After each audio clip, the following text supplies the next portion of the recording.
Kevin McCarthy surrenders. The House Speaker, bowing to Democrat pressure, co-released with the Biden White House a 2-year deal to raise the debt ceiling limit through the next election and into January of 2025 with only modest federal spending reforms.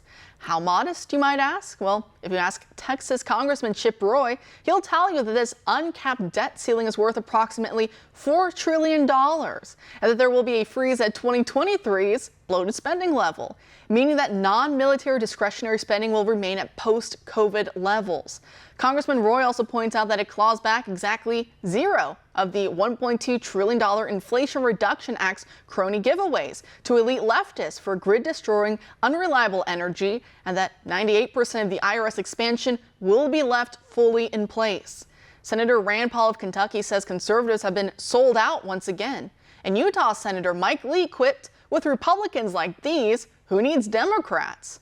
Despite the pushback, McCarthy's proud of himself, and he says that over 95% of the Republican conference is overwhelmingly excited about what they see. And I guess by that he means BLM supporter Mitt Romney, the other Republican senator from Utah.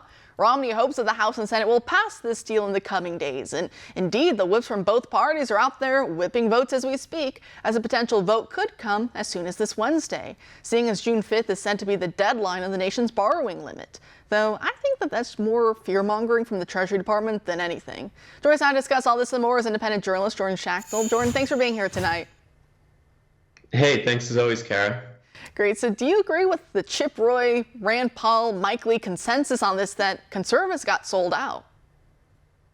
Yeah, it's a disaster. I mean, I thought this COVID spending was supposed to be temporary, and now the Republicans have solidified it as the baseline. That's my biggest issue, is that, all of this supposed emergency funding, whether it was due to inflation or due to COVID, has now been made, we're spending so many trillions of dollars. And now there's, an annual deficit, outrageous annual deficit that is never going to get paid back.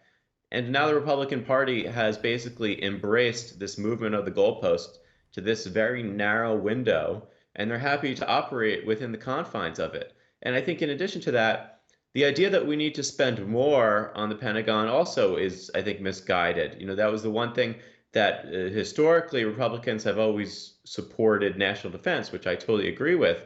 But the idea that we need to be spending close to $1 trillion now per year on the Pentagon with their, drag queen story hours, like the idea that we need to spend more, this isn't money being spent for our national defense. This is money being spent for these big government projects that are connected to, what the Biden administration is doing. So I think across the board, there should be no increases whatsoever. And the deal, I think, is a total disaster because it normalizes these insane spending levels.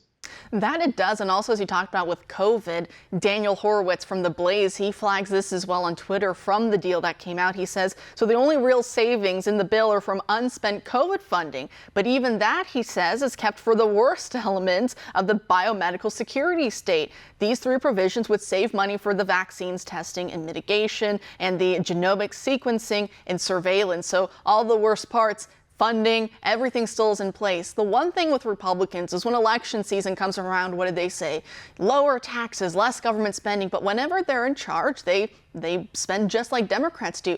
But the problem that I really have is if they're going to spend anyways, at least fund friends, right? Remember the friend-enemy distinction in politics. They don't even do that. It's always bowing to Democrats, whether it's the biomedical state or anything else.